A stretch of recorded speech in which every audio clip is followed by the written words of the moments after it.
Hi there, this is Storyteller Jennifer Johnson, and I am going to tell you a story that will go with the book that your whole school is reading this month, Diary of a Pug, Pause for a Cause. Now, when I read this book about that cute little dog and how he was trying to gather support with his grown-up to help the other pets in the area, the story that it reminded me of most was a story called Stone Soup, a story about coming together and helping each other. And if you recall, if you've read it already, the little dog at first isn't so sure that he likes the plan. He's not so sure he wants to help because he doesn't want to get wet. And so he doesn't like the idea about the pet wash. Well, the people in this story, they're not sure they want to help at first either because they're worried that they don't have enough to share with somebody else who's in need. And so this story is about how they learn the secret of how to make sure you always have enough. And I'm going to tell you the story of Stone Soup. A long, long time ago, a traveler was traveling very, very far. He'd been traveling for a long time and he was still a long way from home, but he had completely run out of food. He was hungry, he was tired, and he did not want to have to go to bed on an empty stomach. And he was very excited because he saw off in the distance that there was a little village. And he thought, oh, good, I can stop in that village tonight. Surely somebody there will share some food with me. And so I can get a good meal and a good night's sleep. And tomorrow I'll have the energy to be able to make it the rest of the way home. So he stopped in the village and he knocked excitedly at the first door and he said, hello, I'm sorry to bother you, but I'm a hungry traveler. I've still got a long way to go, but I'm completely out of food. I was really hoping that you might be able to share some food with me for dinner tonight. But the person who lived there said, no, I'm sorry. No, we don't have enough. We don't have enough to share. You'll have to go somewhere else. Oh, well, bless you then, said the traveler. And he moved on to the next house. But there, when he knocked, they said the same thing. Oh, no, we don't have enough. Nothing to spare. It's been a hard year here. And every door he knocked at, he heard the same thing. No, there's not enough. We're sorry. There's nothing to share. Go somewhere else. And after he had knocked on every door in the village, the traveler decided that maybe these people needed his help even more than he needed theirs. So he stood in the center of the village. There was a little town square there, and he stood there and he called out loudly so that all the villagers peeking out their windows and doors would be able to hear him. He said, good people of this town, I can tell you've had a really, really rough year and that you're in worse shape even than I am. So I'm going to do something for you.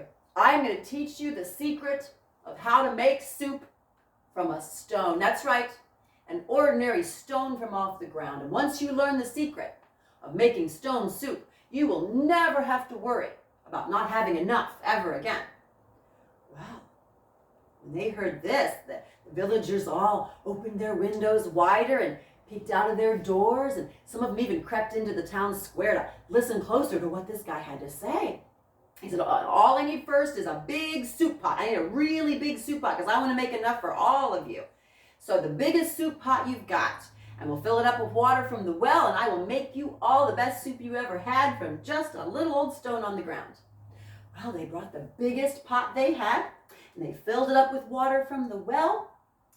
And sure enough, they all were watching as he took a rock right off the ground, polished it up good.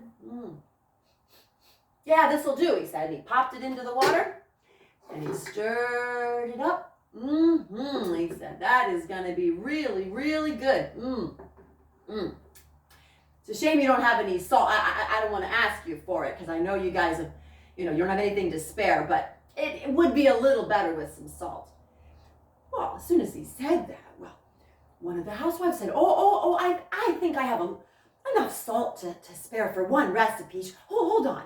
So she went into her house and she brought out some salt, added that to the pot. Oh, said the traveler, that will hit the spot. Much better. Every soup is a little better with some salt. Even stone soup. He said, this is going to be good.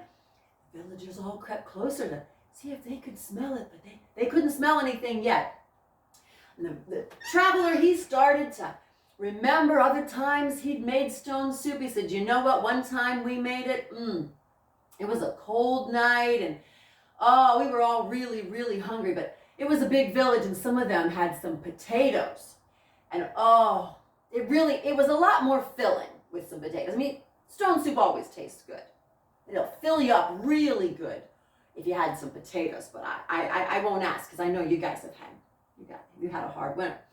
Well, a bunch of the villagers decided, they had some potatoes. They could probably spare one. And the traveler said, are you sure? Just even one potato would really, really help. Well, a lot of the villagers had at least one potato they could share. So they started coming up and they started bringing potatoes one at a time. And they added their potatoes in there, dropped them into the soup. And even though it was just one potato at a time, there were a lot of them that had at least one potato. So by the time they were done adding, well, the soup had lots of potatoes in it. Oh, said the traveler, oh, this is going to be the heartiest, thickest soup ever made from a stone. Oh, look at that. Look at all those potatoes. Maybe we should call this stone chowder. Oh, this is going to be so good. It won't be as sweet as the one village. They had some corn and carrots. And carrots and corn really have a certain sweetness to them. And, without that, it's still really, really good. It's just not quite as sweet. Well, when they heard that, a bunch of the kids said, Mommy, we can have one carrot so the soup tastes sweet, right? Just one? Sure, said their moms and dads. So the kids went in and they got some carrots. And each kid brought one carrot, and some of them even brought corn. And by the time they were done, they had so many carrots and corn. Said the traveler. This is gonna be the sweetest stone soup I've ever made. Smell that. Well, by now, some of the other villagers were starting to smell it too. It smelled so good. Oh, can you believe it? They said, just from a stone.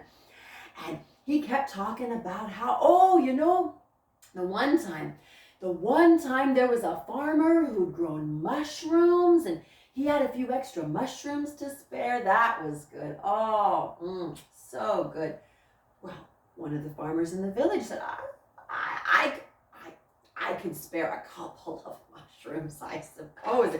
I mean, if it's really going to taste that much better. Oh, it will, said the traveler. Oh, so good. So they added some mushrooms, and one of the farmers said, how about peppers? And have you ever tried it with some peppers in it? The traveler said, I haven't. Oh, I bet that would taste really, really good. So the farmer brought some red and green peppers and put those into the soup. Oh, I can't wait to try this, said the traveler. Oh, I've never had it with peppers. Oh, it's going to be so good. And you know what, that green pepper, oh, that reminds me, said the traveler, the one time it was spring. It was about the same time of year, and some of the gardens were just getting their spring peas. And you could see them floating in the soup, those bright green. Oh, it was so good, he said. And sure enough, some of the families crept home to their little gardens they had out back and picked some green peas. And next thing you know, there were sweet green peas floating in the soup too. It smelled so good. And just when the people just couldn't stand it, they were so hungry, traveler tasted it and declared it ready. He called all the villagers, young and old, to bring their bowls, and there was a bowl of soup for everyone.